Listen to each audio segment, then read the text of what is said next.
نبی کریم صلی اللہ تعالی علیہ وسلم ہمیشہ غمگین رہتے تھے، امت کے بارے میں فکر مند تھے۔ فرماتے تھے میں تمہیں دیکھ رہا ہوں، آپ جہنم میں گر رہے ہیں، میں ایک ایک کو پکڑ کے جہنم سے نکال رہا ہوں کہ میری امت جہنم سے بچ جائے، میری امت آخرت کی پریشانیوں سے بچ جائے۔ لعلک باخع نفسک الا یکونوا مؤمنین، اللہ پاک تسلی دے رہے ہیں کہ آپ اپنے آپ کو ہلاک کر ڈالو گے اگر یہ ایمان نہ لائیں۔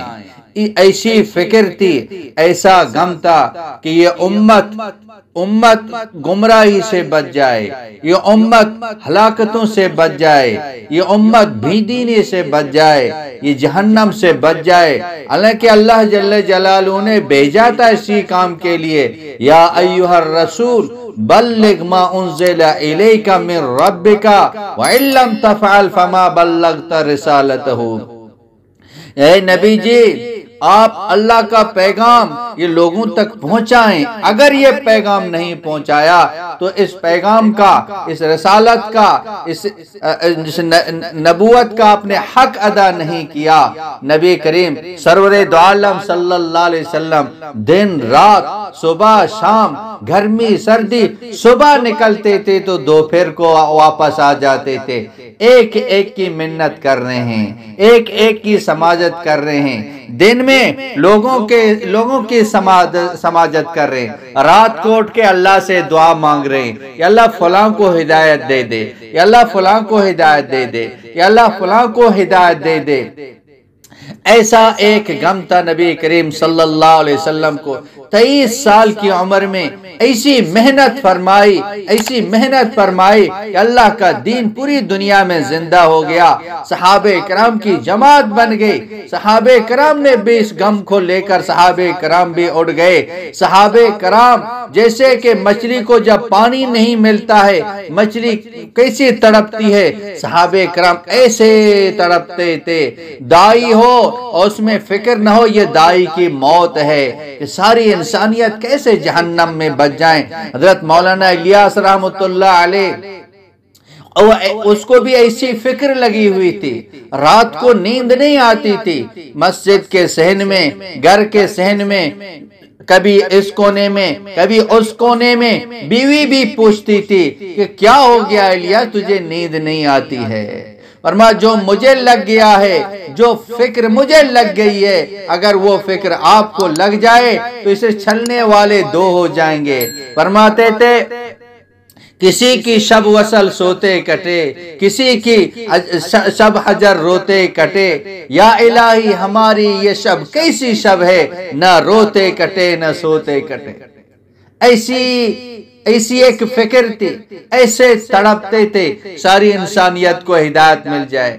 آج یہ کام پوری دنیا میں پہنچ گیا ہے، اس کی فکر تھی، وہ ایسے روتے تھے، ایسے تڑپتے تھے کہ اللہ کا دین پوری دنیا میں زندہ ہو جائے، یہ بے دینی ختم ہو جائے، آخرت کی پریشانیوں سے یہ امت بچ جائے، جہنم سے بچ جائے۔ جہنم کی آگ معمولی آگ نہیں ہے، جہنم کی آگ اس آگ سے 70 گنا زیادہ گرم ہے، وہاں 1000 سال گزر جائیں پانی پینے کا ایک خطرہ نہیں ملتا۔ پیاس کیسی پیاس ہوگی، تمام دنیا کے تمام انسانوں کی پیاسوں کو جمع کر کے جہنمی کو جو پیاس لگے گی ان کے مقابلے میں کچھ بھی نہیں ہے۔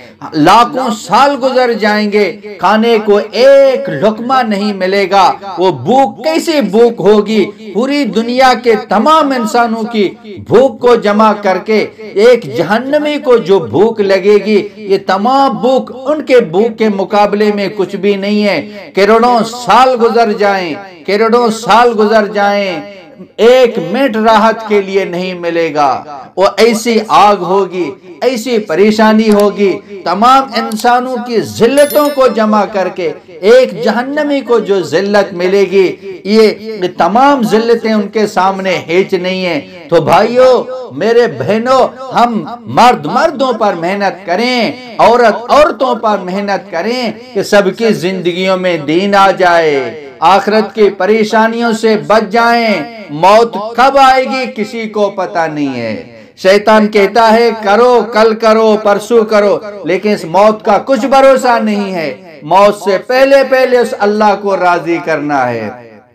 اللہ کی نافرمانی سے اپنے آپ کو بچائیں۔ آنکھ کو وہاں استعمال کریں جو اللہ کا حکم ہے، صحیح استعمال کریں گے، ماں باپ کو دیکھیں گے، حج و عمرہ کا ثواب ملے گا۔ لیکن اگر اللہ کی نافرمانی کریں گے، غلط جگہ اس آنکھ کو استعمال کریں گے، کل قیامت کے دن لوہا گرم کر کے آنکھوں کو دھاگ دیا جائے گا۔ اس نے اللہ کی نافرمانی کی۔ اگر آنکھوں کو جھکا لیا، اللہ ساری زندگی کے گناہوں کو معاف کرتے ہیں۔ اگر کسی کو دیکھ لیا، اللہ کے نبی کی جو نا یہ لعنت ہے اس شخص پر جو آنکھوں کو غلط جگہ پہ استعمال کرے۔ کان صحیح جگہ استعمال ہو، آنکھ صحیح جگہ استعمال ہو، زبان غلط استعمال نہ ہو، ہاتھ غلط استعمال نہ ہو۔ ہم اللہ کے حکموں کو دیکھ کے چلیں گے۔ ہم اللہ کے بندے ہیں، اللہ کے غلام ہیں، اللہ کی نافرمانی نہیں کریں گے۔ نبی کریم سرور دو عالم صلی اللہ تعالی علیہ وسلم کی سنتوں کے مطابق اپنی زندگی گزاریں گے۔ مختصر سی زندگی ہے، موت آ جائے گی، زندگی گزاریں رمضان کی طرح، موت آئے گی چاند کی طرح، خوش ہو جائیں گے۔ ملک الموت 500 فرشتوں کے ساتھ آئے گا روح قبض کرنے کے لیے۔ جنت کی کھڑکی کھول دی جائے گی، دروازہ کھول دیے جائیں گے، اپنی جنت کو دیکھے گا، اپنی حوروں کو دیکھے گا۔ روح جسم کے اندر نکلنے کو ایسی تڑپتی ہے جیسے کہ پرندہ